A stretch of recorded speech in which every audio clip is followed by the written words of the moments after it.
It's a beautiful thing, though, man. I mean, just having to run this thing, I love it. Yeah. I love it.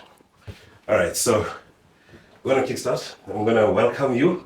Yeah. To Make It Happen with Kiss. Yeah. That's the name of the show. Let me hear if I can hear you properly there. Yes. Say hello. Hello. There we go. Hello. There we go. You sound amazing. You sound good. All right. The gentleman I have today is a very good gentle brother to me, but that's to me, right? I've started, Doug. You're recording. Yeah, I am. Okay. Make It Happen with Kids, a podcast that gives you tools, information, as well as first-hand experience you need to start from where you are, using as little as you have to realize your dreams and make it happen. Fabulous. So today I'm chilling with the gentle brother who has got over 20 years in the professional media industry. His primary passion and expertise is in broadcasting, having worked for Cape Talk in Cape Town, having worked for 702, having led Kaya FM within the news space and current affairs right here in Johannesburg. He's also written for print media, the likes of Business Day and the Sowetan. And you've also done some digital stuff within the digital space with Daily Maverick and Media Online. You bring with yourself experience with broadcasting through ANN7 as well. A little bit. A little bit. I was there for 1 month. 1 month. Well, it counts. You were there. You were in. So during your time at KFM, you headed up the station's news and talk division, where you were responsible for special projects like the elections coverage, as well as the station's coverage on the passing of the late Nelson Mandela, the late president. You were also a judge on the SAB Environmental Journalist of the Year. Yeah. You were? Not anymore. No, I don't think they have the awards anymore. They don't do that no more. All right? You are a very learned person. He's a very well-learned guy. So if you talk about belts over his shoulders, smart caps, he owns a few. I mean, you hold a BA Honors in Drama from the Wits University. Yes. You also have a digital diploma in marketing from UCT. Yes. Okay, so I share something with you from UCT. You know, I studied my strategic business management, right? You remember? Yeah. Do you remember a couple of years ago when you guys were still doing Gravitas? Yes. I think just before COVID, 2019, that's when I did it. But the main one is the MBA that you hold from the Henley Business School. Yeah. So welcome, Lance Claasen. Yeah. Thank you for coming through, man. I forgot one more thing. Did I? Yeah. I'm the station manager at ISFM in Mpumalanga. So that for me was gonna be the just when you think I'm done. He heads up Rise FM. He's the GM, the general manager. He's the boss. He's the guy that says, this must happen, this mustn't happen. You started there, I think it was 2 months after the station didn't have management, and you were coming from corporate, man. I was doing PR and comms and strategic work. Like sometimes if people had a problem, with a newspaper, they'd call me out and try and get them out. And I'd come in as a spin doc to try and help that out. But my love has always been for radio. Yeah, always. You've got 20 years under your belt. You started radio back in Cape Town. Yes. With Cape Talk. Yeah. How was that? What led to that? It was a complete fluke. My whole career in radio has been, I was literally walking down the street and fell into a career. Yeah, I mean, you said in one of your interviews that it was because you were a regular call-in. Yes. Those guys that phone in to the radio stations and you go, oh, this guy gay. That was me. And that's what happened. Cape Talk had just started. It was in its first year. It hadn't even turned 1. Oh. And I would phone into the shows. Yeah. And they were the bent of the station was pretty much like right of center, and I would go in and I go, no, transformation is a good thing. Yeah. this is how you argue for it. You have to bring people into the economy, make people part of South Africa instead of trying to be a fence and keep people out. Yeah. And I could articulate it quite well. I could let me give tangible examples and lead it on a thread. And eventually, the producer of the show that I used to call in, Taryn James, called me through and said, "Lance, come through. We like your ideas." Okay. Then I went through, had a conversation, met the station manager at the time, Brett Hilton Barber. We chatted. Then 2 months later, she's made the program manager. She calls me through and I get a trainee job as a trainee producer. Oh, okay, no? That's the short. This is now your fingernail into the radio business. And then they just didn't. They made me produce. I was teamed up with a great journalist, one of the smartest people I've ever met, Tamar Khan. Yeah. And she was the senior producer, and I was the learner. And they put me straight on the breakfast show, producing overnight. There we go. So I was producing the show, what's coming up from content. Luckily, my general knowledge has always been good, so yeah, it helps. You kind of know everything. You kind of like an encyclopedia. It helps. It helps if you have a scatty mind that's always inquisitive. Yeah. You call yourself, just on that, you call yourself a messy creative. Yeah. And I am a bit messy, but what I've learned is how to order it up. How to have structure. You cannot like if there's some, let's put like footballers. Yeah. Sometimes you change your role as you go on. Before have you ever seen Eden Hazard play football? Yeah. On his day he decides to destroy a team. And then sometimes he tends to drift. Yeah. Like he's not interested. And that's what you have to get out of your game. Oh, you're a big Man U fan as well, right? Yeah, great Manchester United. Yeah. You have to be a consistent performer. Yes. We can't afford to drift, and that's what I've learned. There are things the small things you have to take careful. You have to be very careful about it. Yeah. And then you learn and you unlearn about yourself, and it's a constant journey. Yeah. It's a constant journey. So now from Cape Talk, what then moves you? Because I think from then you then moved to Kaya. No, to 702. To 702. So what happened was this. I was at Cape Talk, and I had to go and get a visa to Canada, and I could only get it like short notice at the Pretoria Embassy. So I landed in Johannesburg, and I listened to YFM, and I'm going, what the hell is this? Was it the first time you heard it? Yeah, because I remember I finished WITS in 1997. Yeah. So I was there. I was here in Johannesburg, and I saw this massive transformation of this city, and that kind of transformation that hadn't hit Cape Town yet. Yes. A strong, assertive black city. I want to be part of this. Yeah. I phoned my station manager, Colleen Lowe, immediately. From there, I said, I want to come up to Johannesburg. Okay. And she didn't stand in my way. A few months later... but you were coming to Joburg to do what? Because you have an employment. I know, yes, I'm employed. Because remember, Cape Talk and 702 are sister stations. Yes. Okay, so you're coming to 702. Yeah. And so what happens is that I phone her, and she got what it is. Yeah. When you trying to be assertive and progressive, and you get that, and Colin got it immediately. She got it immediately, and she didn't stand in my way. In fact, she made it open that there's an opportunity that came up at 702 to co-produce the Timidise show. Yes. And that was exciting. A great broadcaster. Great broadcaster. Tim and I are still in contact. He's the kind of person that I don't have to speak to for months.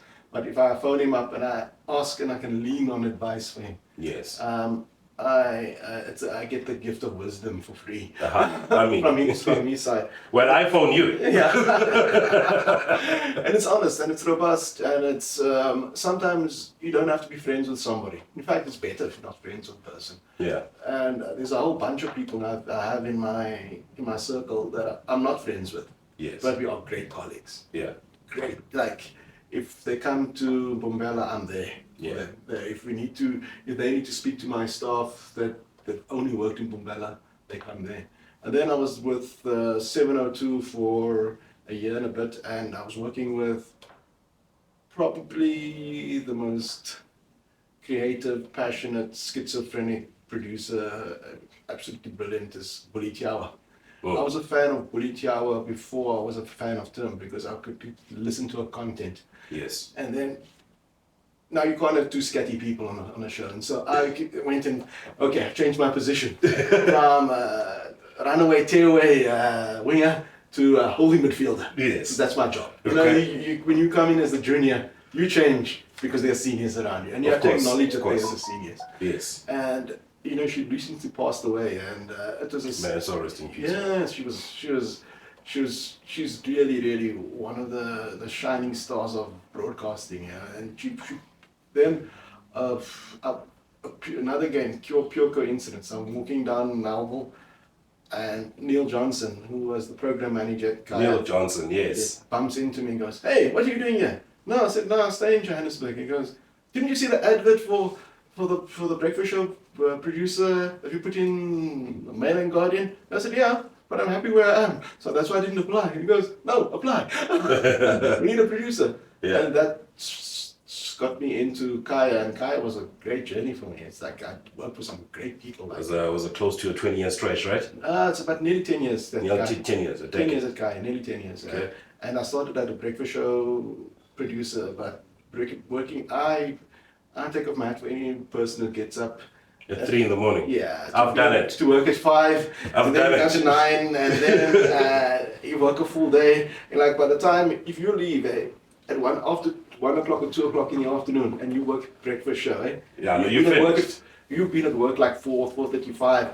You're a mess, You shouldn't be Yeah. on the road, And then I was brought in to put together that talk and news element, and that's one of the greatest moments of pride in my life, when we took something that it was a licensing condition, but it wasn't priority at Kaya. And we turned it into something that was really formidable, where we could take on my previous employers at Prime Media, Yes. could take on SAFM, we could make sure that this was we also had some really good talent in the form of John Pullman joining us. It's like you're trying to put a team together, and then Messi walks into the room and says, Carry on top. it changes everything. It changes the game itself. It changes the game itself. Yeah. And we put together a really good product. When did you leave Kaya? I left in 2015, I think. 2015. Yes, and then I went into PR, and was doing comms first for myself, and then with 2 other partners, and we did some really good work. I'm really proud of the work that we did. I think I've seen some of the work. I think I was a little bit a part of that, some of that work, which I think was amazing, man. Yes. I think what you guys did within that reputational space was amazing. Yes. You also did One Message for a Minute. Yes. Well, what is that? That was a component of what we did at Gravitas. What we do is we take a press release, rewrite it as a news bulletin. As a news bulletin, so it looks and smells and like news, and then we distribute it to the different radio stations around the country. And we did a lot of work in COVID where we did, and I think in the reputational management PR space, you have to be creative in that you just can't send your press release out and hope. So it has to make it easier for the journalists concerned. Of course. So, and it worked for us. We were very good. Between 2009 and 2014, that's the time you spent mostly at Kaya, and you were heading up the news and current affairs, but most of it you had to cover the elections as well as around 2013 with the late president. Yes. Talk to me through that.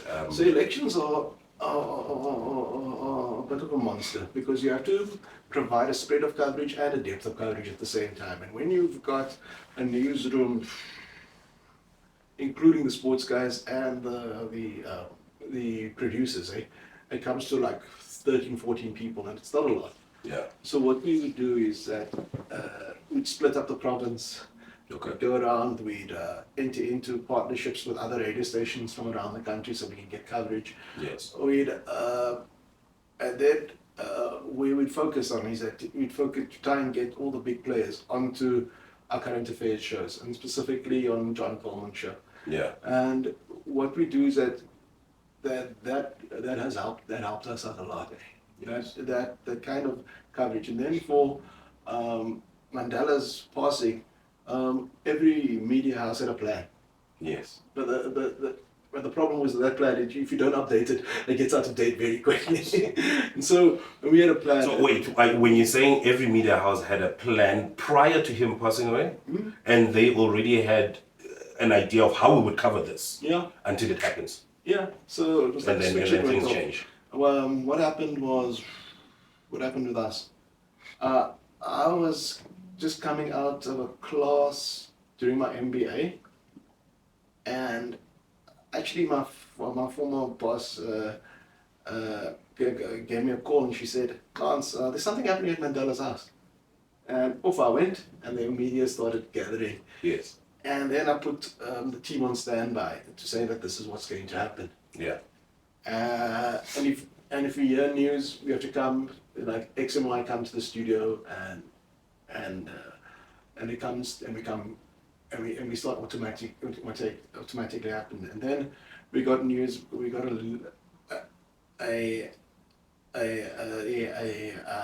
leak that he had passed away. Yeah. Because remember, during that period, there was a lot of rumor and mongerings, a lot of fits and starts.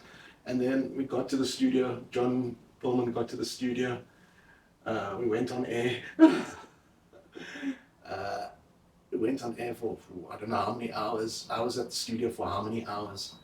The newsroom that some of them didn't have public, were dependent on public transport, managed to get themselves to the office at 3 o'clock in the morning. Don't know how they did it. Because there was no Uber then. And it was phenomenal about the people that I worked with. Many of them have grown to become something very special. Like when I tell people that Mpora Pata is now the editing chief of Eyewitness News. Yeah. Was my news editor. Yeah. Excellent journalist.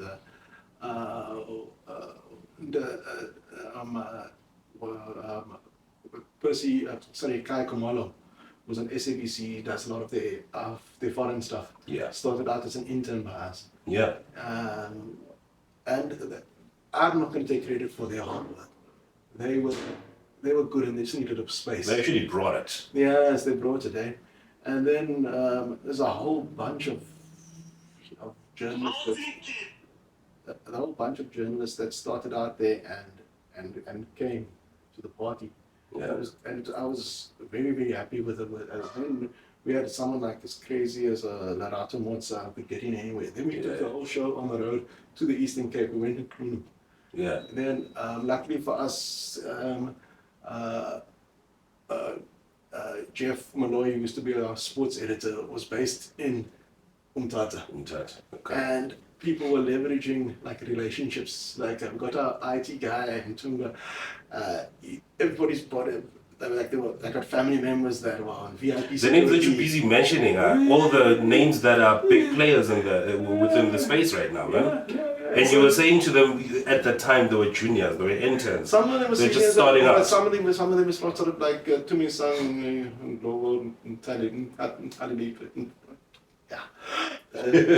sorry, that Tumi Sang, she does business on UFM and other platforms. She started out with us, and these people, Kathy Mkhoglana started out with us. And then the guy that I worked with most was Thabo Shole Michelle, one of the best, hardest working creative producers I found. It's like I would use him as my devil's advocate. Like meaning that if I would come in, he wasn't with, I think, with Mandela Pass, but he was with at like the different ANC conferences and stuff that we covered. That you covered, yeah. And I would use him to counter my arguments. Oh. Like, what did I do wrong? Yeah. Did I miss anything? Yes. Because I have a great fear of a blind spot. Yeah. I'm a smart guy, but I'm not smarter than the whole room. I'm not smart as like 20 people put together. Yeah. And so I've always insisted that I have a frank, candid discussion where people can push against me. Yes. And you can also get from there. Yes, otherwise I might go in charge and do the wrong thing. You say that in mba.co.za where you talk about your MBA. And in there you say how that has helped you be better in business, be better with people, be better in financially. Just it made you become a better person. But you also say that at the time, I remember you say that when you were doing your MBA, you were just getting a newborn baby. You were leaving your job and starting a business. And had you not had that person that you would bounce off the ideas with your MBA, then you wouldn't have made it happen at the end. So is that an important thing to have that person? it's always good to have that person. It's always good to have good relationships. Like there are two people I depend on a lot in my personal life, but we're all working in media. It's my wife, who's a TV producer line producer by profession, and my brother Larry Claasen, my twin brother, who works he's probably one of the top financial. I still struggle to tell you and Larry apart, right? I think there was a time a few years ago, I phoned you in the morning and I said, "What you doing on my TV?" Yeah. But it was your brother. Yeah. Yeah. So he's and they very different personalities from me. You know, I'm a much more showier. You know, hey, there's a room. Hey, I need some attention. Hey, you have to give me attention. They're not like that at all. They're much more quiet. They're much more considerate, and I like people like that because people like that think more. Yeah. And react less. Unlike me. And that's what I enjoyed. And when we're together, there's a real pushback, you know, against, not a pushback. It's more like more collaborative spaces. It's a very, even the style of management I use collaborative. I try not to shout and scream. Yeah. It does happen. Yes. When it comes to like even disciplinary action, I have to be forced virtually in that because I want to speak, I want to engage. Yeah. And then if someone does something stupid, and I've warned you and told you It's about not my way or the highway, kind of. No. Let's get into that. Let's get into that, Lance. You now leave corporate while doing amazing work within the corporate space with the agency Gravitas, right? You then get this opportunity to manage. You do have a radio background, extensive radio background. Now you're running the show. Now you are this radio station because if you don't say this must happen, if you don't put the processes, procedures, policies, and everything in place, it's not happening. Talk to me about the transition and the challenges that you had to face. Also, you had to uproot family, go all the way to, and you just mentioned that your wife is also a producer, and I imagine that she too has had to change her life. Schools have had to change, and you now, from corporate back to radio, you still hold a corporate position. I mean, but what are the challenges? What are the changes and the transition? Yeah. First of all, it was quite sudden. Secondly, the move to Mbombela has been most rewarding in my professional career. Has it? Yeah, it's a great place to stay. Shut up, man.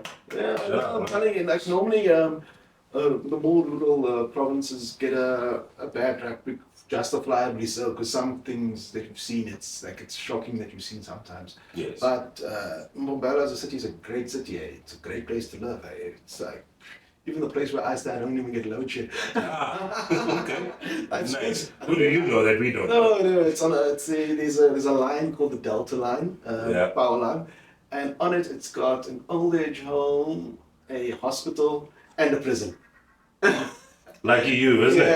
Yeah, I'm just saying, and I thought, okay, I'll take this. Yeah, you can't get affected. There's a hospital there, there's an old age home. And a prison. We don't really. Yeah, I know.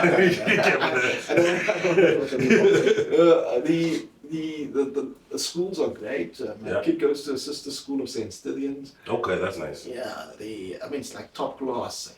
Yeah. the lifestyle, it's like living in the Western Cape again. Every weekend you can do something new. Cool. And then Yeah, I mean, Mpumalanga is like that, right? It's like a holiday getaway kind of vibe, right? I literally drive into the Numbi Gate, drive to Skukuza, drive at the Crocodile River Bridge, and then sleep in my own house when I go to the Kruger.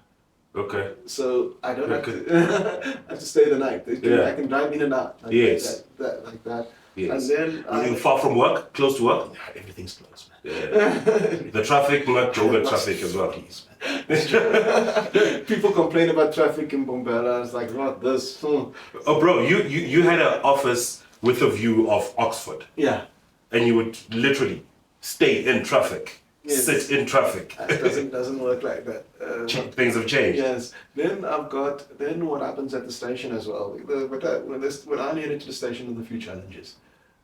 All media environments are going through immense amount of challenges, and mine was no exception. Especially after COVID, things changed a lot. Yes, but there was other stuff that I can't go into. But and then you have to you rebuild a team. But I can't come in with my team.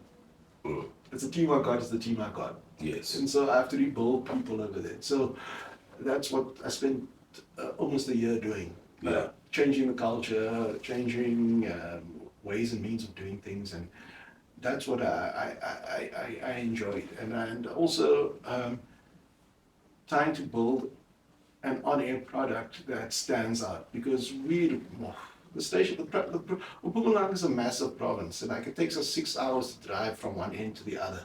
Yeah. Yeah, and that's a long way if you're driving for 6 hours. That's long. If you drive That's from here to Natal. yeah, if you drive from Bushbuck Ridge to Balfour, and we cover for most of the province. You have 7 transmitters across the province. Yeah. And it's we broadcast. If you could start like virtually at Oortjies, we can take you all the way along the N4 to Komatipoort, you know? And that's how big the It's a large coverage, man. yeah, we're the only commercial station in the province, and so so we're trying to build first our identity. And one of the things that we did is that we really looked at our tagline, Mpumalanga, Aziz. And so normally when you hear that, it's a hot station. Oh, it's funky. Hey, we're having a party. It's him. But yes, we are a radio station. We do like to have a party, but that's not the core. That's not the crux of this whole thing. The crux is that we have to look at ourselves as a station, ourselves as individuals, our listeners and our clients and the entire community, and say, what does a Z-share mean? It means we've been through the fire. And South Africa is going through the fire. We've been through it all. We're going through the fire at the moment, and going through the fire is a painful experience. It's a purging that has to take place. It's like when I came into Rise, I couldn't look at past glories. I couldn't bring that in and say, do you know who I am? Do you know what I did? Do you know what I did?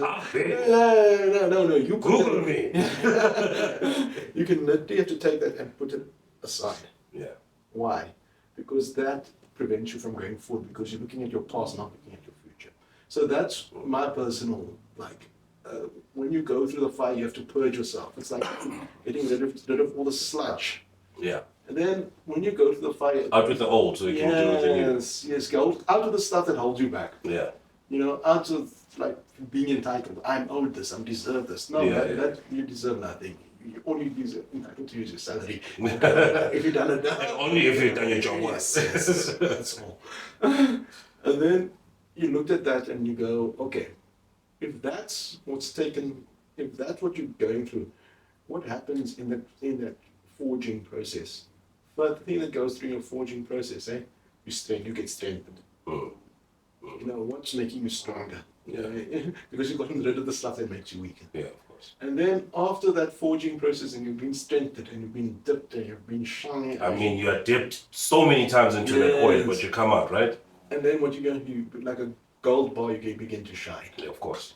And so that's what we put through our programming filters, so we know when we engage people, and we ask you when you've been through the fire, what have you had to lose? That's the crux of all our interviews. Like if it's a substantive interview, it's not like we're going to a fun fair. Yeah. It's like, what have you got to lose? An impactful What have you conversation. had to lose? What was good that that you got rid of. Then, how are you stronger now? And then, how are you shining? And what is that you've had to lose? And would you say that you feel stronger? Do you feel I feel shiny? stronger. I feel like I feel like I don't have to doubt my decisions. I can be clear. You've been there for over a year, and you've only just announced your solid lineup in July this year. Yes. So this whole time has been clean up, fix up, stretch up. So people asked me, what are you going to change? I said, I want to change nothing. So I didn't make any lineup changes for the year. Yeah. The reason why I didn't, because I didn't know enough. You have to acknowledge that I don't know enough. First, then I have to get into it. I have to get to know the staff, I get to know the on-air personalities, and then we did make changes. Yes. And the changes were that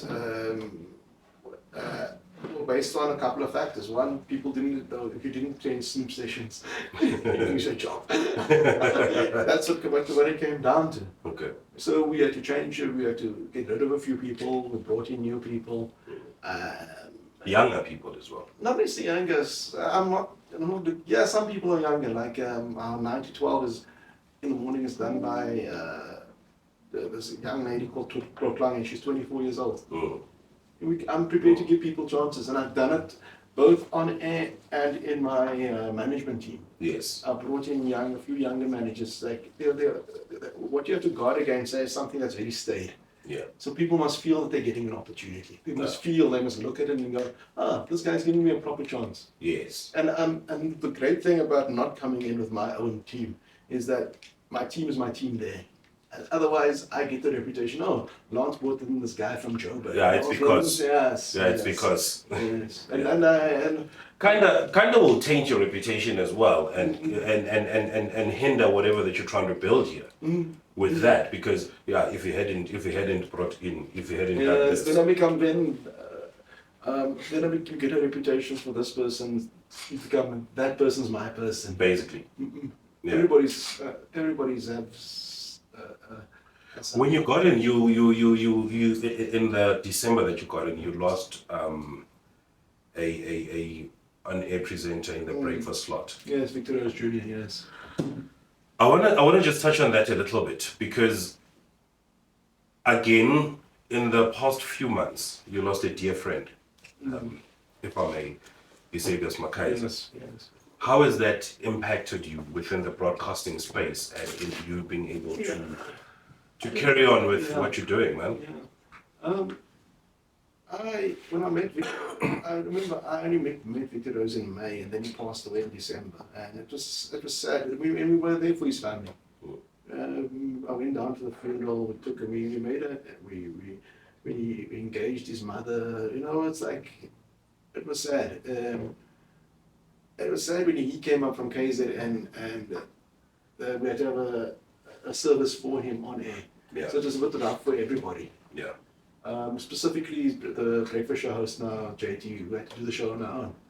She lost a colleague. Yeah, she's the friend. partner.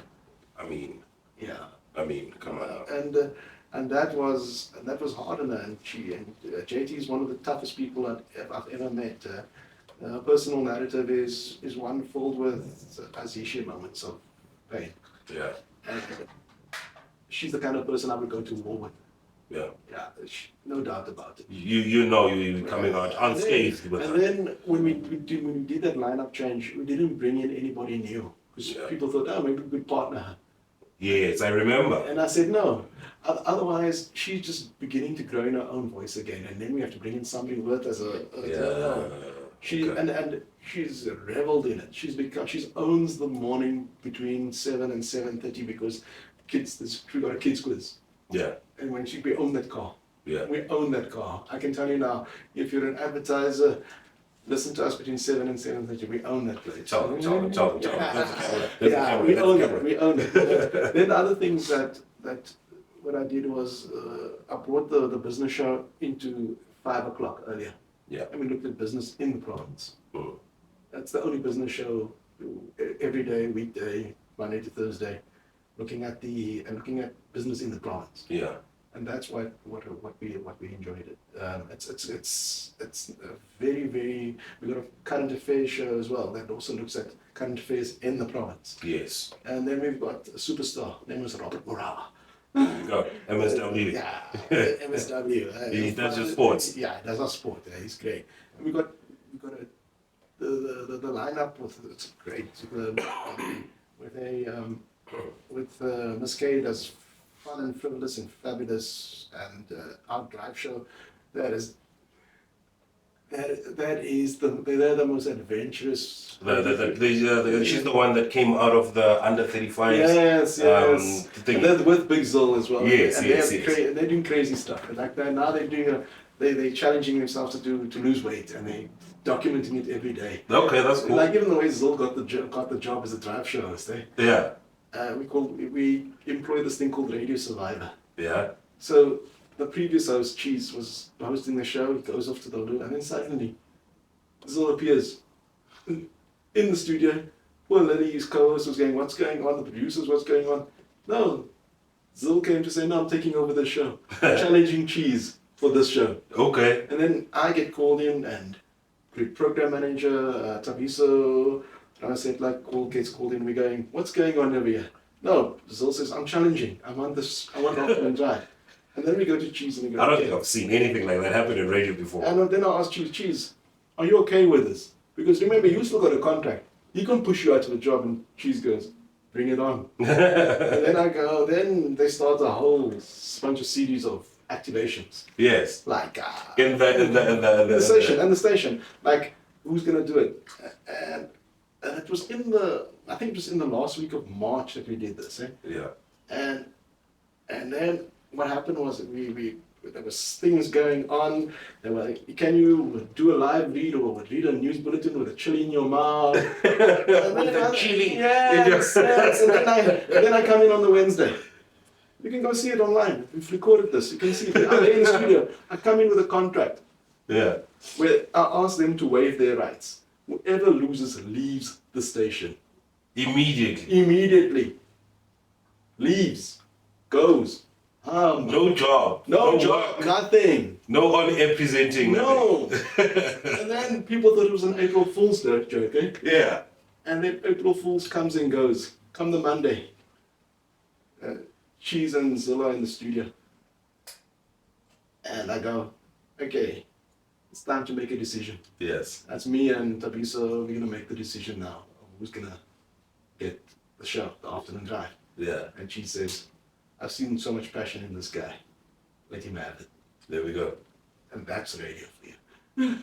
Man, I've never experienced that part of radio before. For me, radio comes down to three different things. First, it has to be solid, meaning correct pronunciation, you begin on time. It's the basics. I hope we've kept the standard with my podcast. It's okay so far. You did your research. That counts. The basics can never be compromised on. Yes. You cannot mispronounce a name. You cannot get a title wrong. You cannot get any of that stuff wrong. Then it has to be entertaining. How do I make somebody laugh? Yeah. And it's haha. It's like you have to connect with somebody. Yes. So that's the kind of thing that you look to do. So let's say you're doing a show on cleaning up your environment. Yeah. So you'll get the MMC for cleaning the environment, sanitation or something. You come on, nice interview, pretty solid, but that's what everybody does. Yeah. Every radio station does the same, that interview. So how do you make that How do you stand out? Yeah.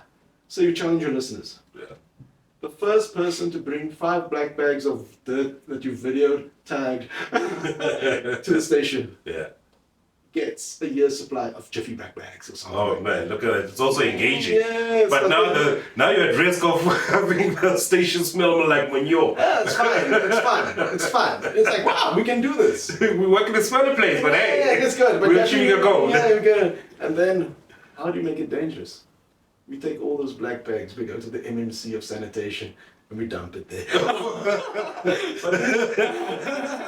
So that's the thinking. So it's perceived danger. And so when you do it like that, the perceived danger is, oh my gosh, this guy's going to be angry with us. Yeah. No, you make him in on it. Yeah. He knows what's going He on. just knows what's going on. Yeah, he knows what's So going that's what we look into. But earlier you spoke about my great friend Eusebius Mckaiser. Eusebius Mckaiser, great broadcaster. Great man. broadcaster, great thinker, great gossip. All- We could gossip. all around We amazing could gossip. We could gossip. And I feel that South Africa has lost this clarity of thought.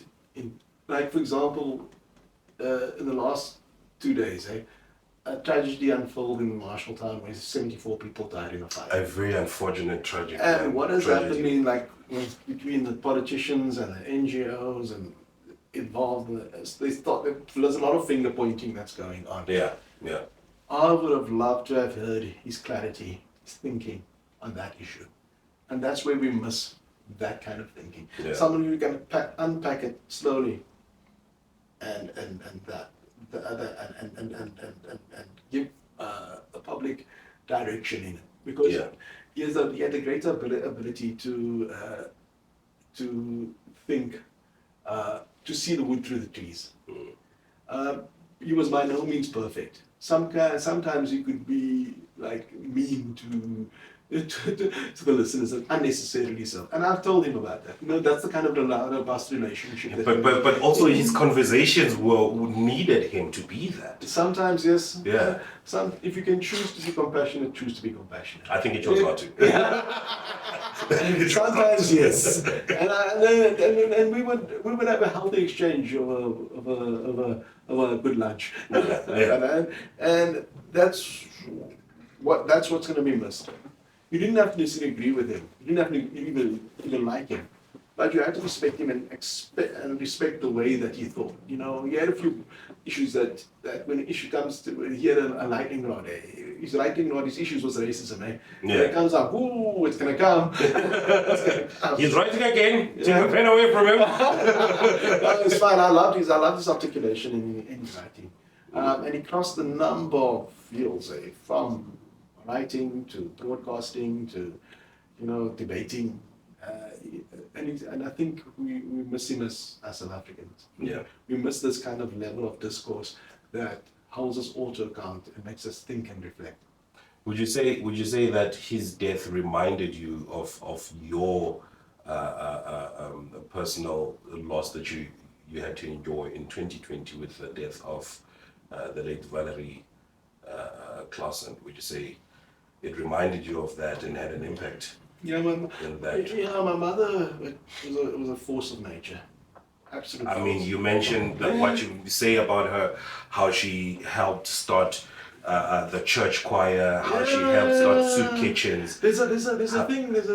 What I'm finding is that there's a generation of people that are like, even one of my wife's uncles passed away this week.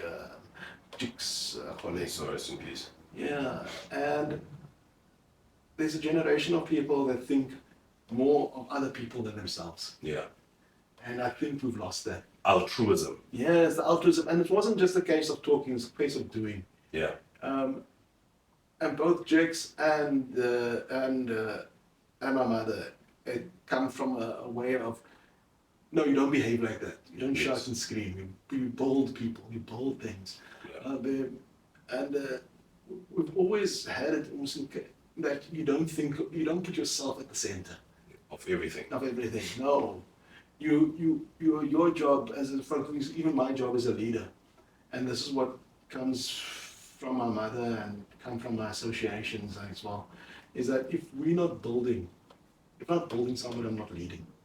Even when I'm rebuking that person, I try to keep that person's dignity. Okay.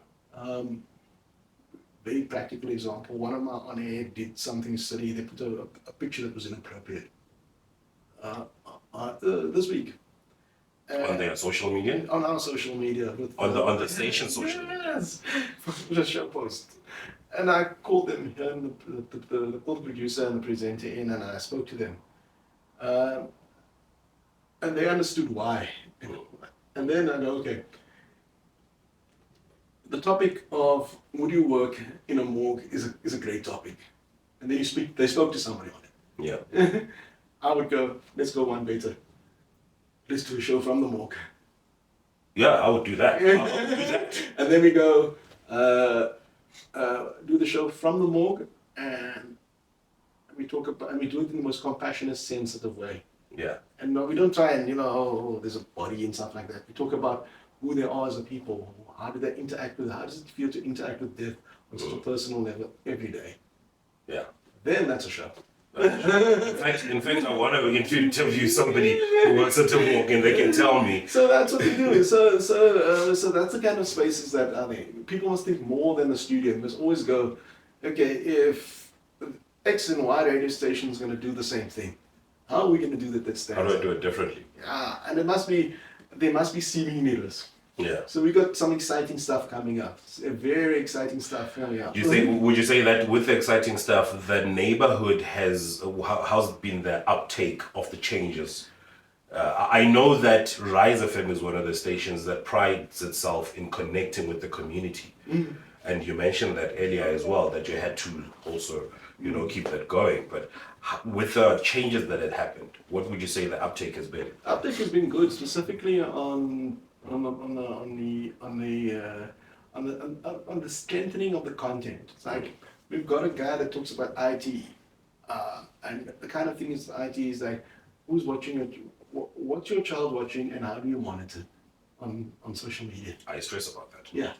And so I stress about that every day. so you see that, you can see that, like with me, with my child, the what's it, not even connected, the tablet's not even connected to the internet. Okay. So only what's downloaded and you know what's on that. Yeah, and then I've got my logins. Yeah. I can follow it. Yeah. I can follow it. So you're monitoring everything. Yeah, it's like, that's what it goes, and it's only kids tube. There's no YouTube. I've taken YouTube off. So. Yes. So only YouTube Kids. Yes, only YouTube Kids. That's it. Yeah. That's it. You say that I was telling my boy the other day. He's 6, and I'm telling him because there's YouTube Music, there's YouTube Kids, and I say to him, listen, watch YouTube Kids because I know what's on there, and I've set it up for you, so it only shows you things that are your age. Yeah. On YouTube alone, direct, I can't manage what you're watching there. I can't control that. That's why I've disabled it completely. Now you see. And then it's on my account. So if it does get opened up, I can see. Yeah, you can see with somebody logged in here. Not too bad. Not too bad. So that's what it do. We've got 3 entrepreneur features. We've got this thing where we try and look to build people. Yeah. If we're not building people, we're not leading. Yeah. But then now we have to press you. We're looking for our Z-share moments all the time. Yes. All the time. Yeah. Because then it gives us an identity. It gives a bond with the listeners. Yeah. And we look to build these listeners. Yes. And we're always looking for the creative option. Yeah. The creative option is your first, second, third, fourth, fifth option. If it's not there, that means we're doing the same thing as everybody else. I mean, whatever is cast in stone, we're just following that. Yeah.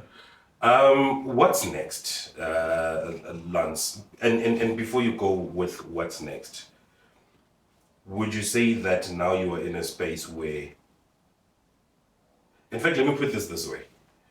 You've been praying for something. You know you've been praying for that one thing.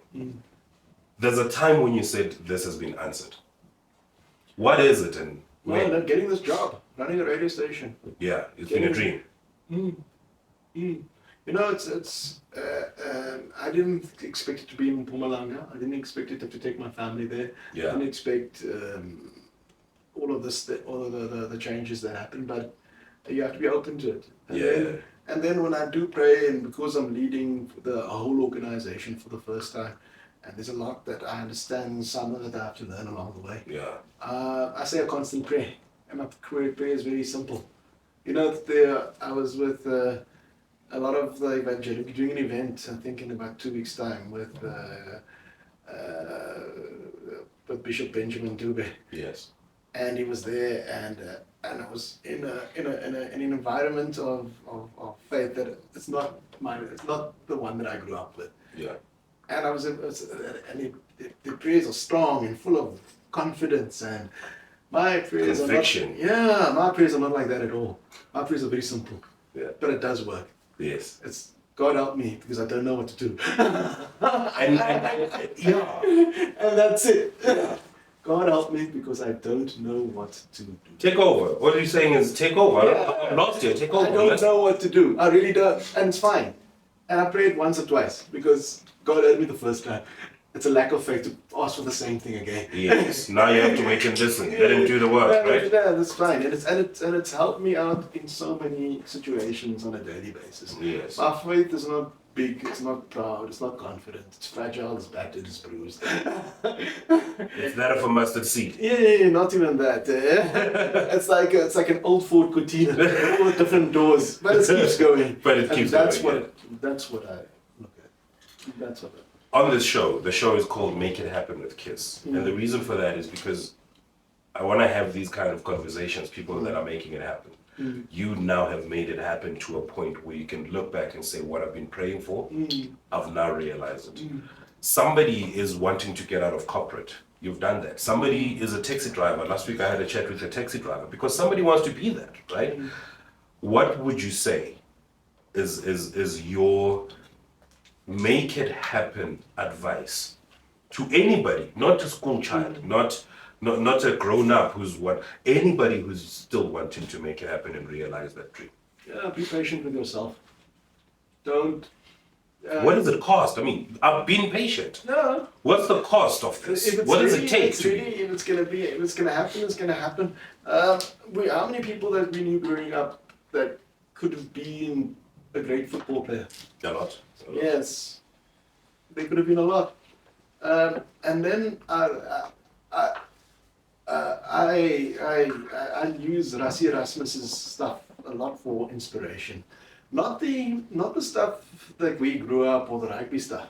It's the stuff when he goes behind the scenes and explains it to the team when he first became a Springbok. Yes. And he goes, when I first became a Springbok, hey, you work, you get there. And everything is nice, and everybody loves you. Yeah. Everybody's telling you how wonderful you are. And hey, you go and you get there, and when you get there, you get but entitled. Okay. You get to say, I deserve this. Yes. And then I was playing well, I was playing okay, but I got a big head. And what happened is that they got a new coach, and he got dropped from the box. He was angry. Yeah. He was like angry. Who's this guy to tell me? No, because he was poisoned in the dressing room. He was that guy that was going around and being and not helping people. Yes. And helping himself and think I deserve, I want. Yeah. I'm owed. I'm entitled. Yeah. I am. And he says this happens to everybody.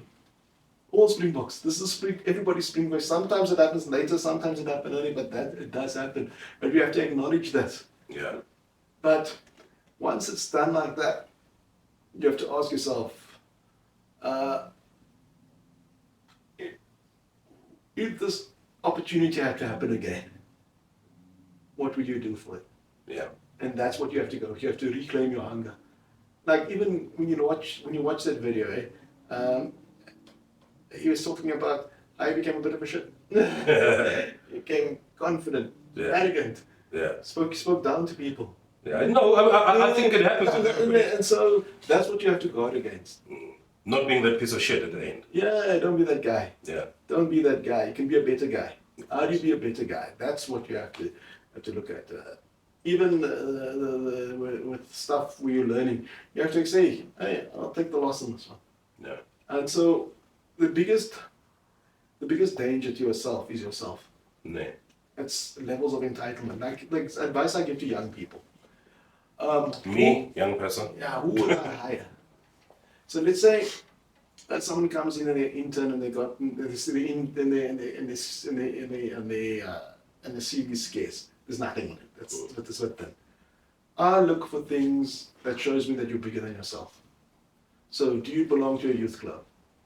Do you belong to things like Scouts? Do you belong to any political organization? Doesn't matter the political organization, but it shows you that you go beyond yourself. Go beyond yourself. Yeah. And ask who have you helped out? And if you gave me a no-name brand, that means you're thinking of smaller people. You're not thinking of, oh, I've got a superstar, grab these people. Or if you tell me, if I ask you what you're reading, and you say you're not reading, you're not getting the job. I want people Because you're not getting smarter. No. Or what you want to reread, which books that you want to reread. So I've reread Matagari by Ngugi wa Thiong'o because I read it as a student, and it's about a freedom fighter who comes back 20 years after being in the wilderness. Yeah. And I wanted to read it 20 years after being after liberation. Because then you would see it differently, right? Yes. So that's the conversations that I look at. I wanna read again How to Win Friends and Influence People by Dale Carnegie. Yeah. I love Dale Carnegie's books because they kind of tap into what I'm doing. Yeah. So what it says, it tells you something about what you take seriously. Of course, yeah. So for people that if you want to get into something, I want to hear not just your CV of how brilliant you are, if you've written a dissertation or something. I want to hear if you're growing other people, if you're involved in social life. Then it tells me about you as a person. Yes. If it's just me, I need this. Problems. I'm sorry, Yeah, you're gonna cause problems. Yeah. What's next, Lance? What's next? You're this amazing GM at Rise FM right now. So what next is it's Rise, eh?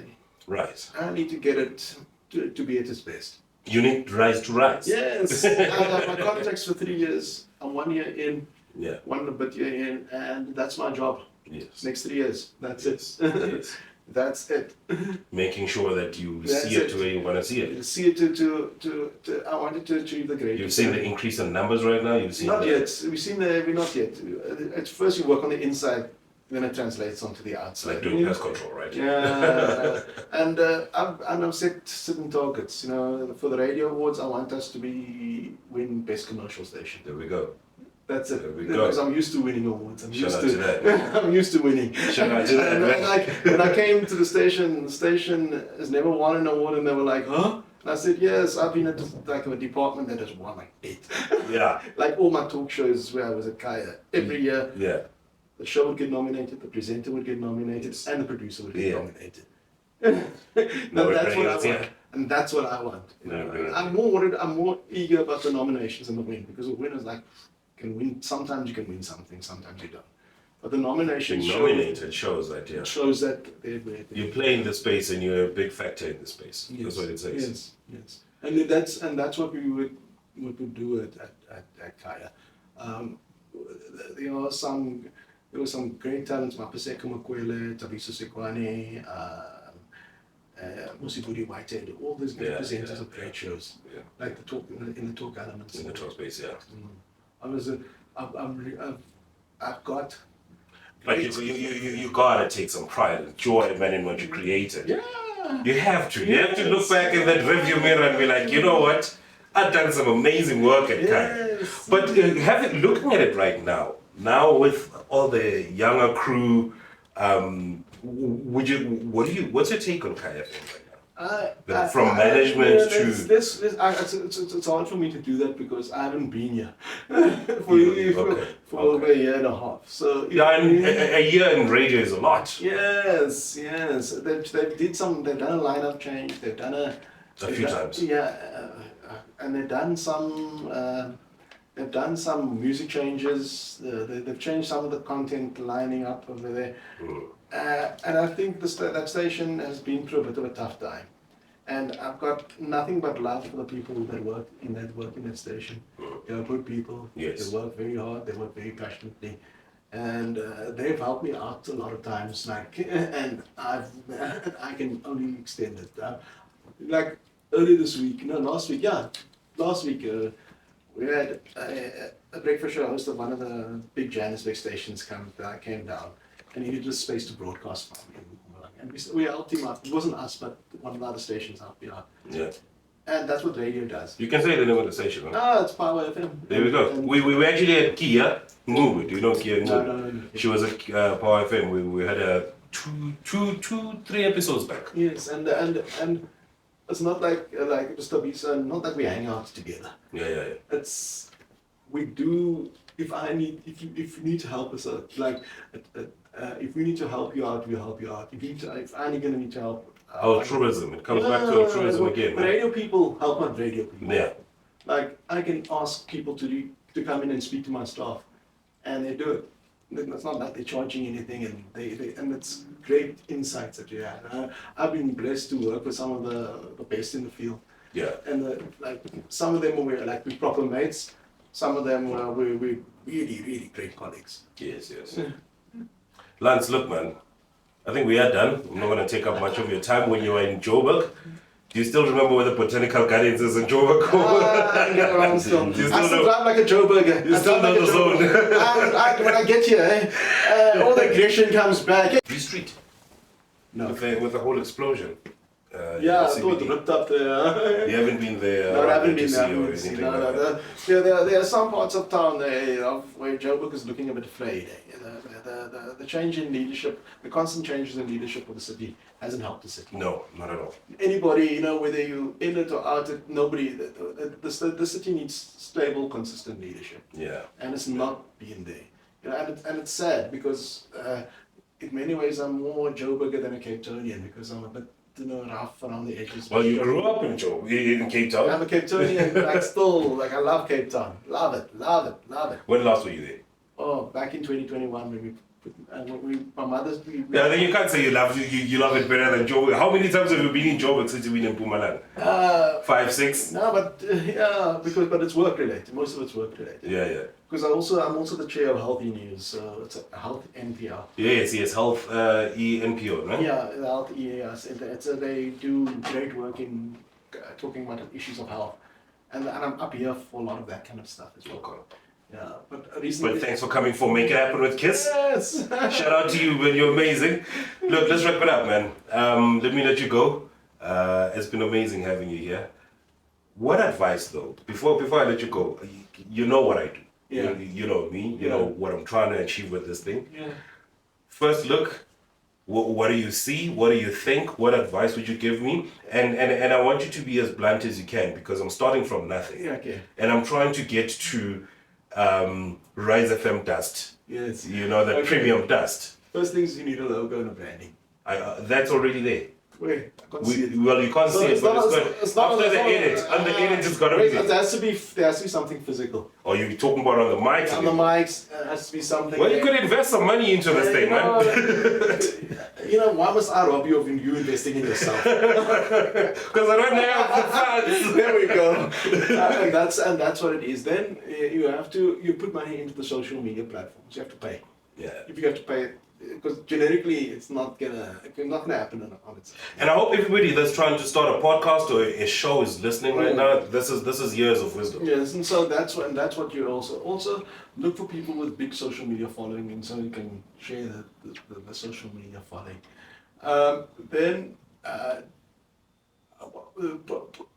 you have to be consistent in your output. Yeah. You can't put it once, 1 month, next month, 2 months time. Then you have to, if you're going to do it. There's a big the podcast that one of the podcasts that I really enjoy listening to is this thing called This American Life. This American Life. This American Life. It's NPR in the States. They literally get over 1 million downloads per week. Oof. And they put the effort into it. Yeah. Also, you must be prepared to go where other people are not prepared to go. Yeah.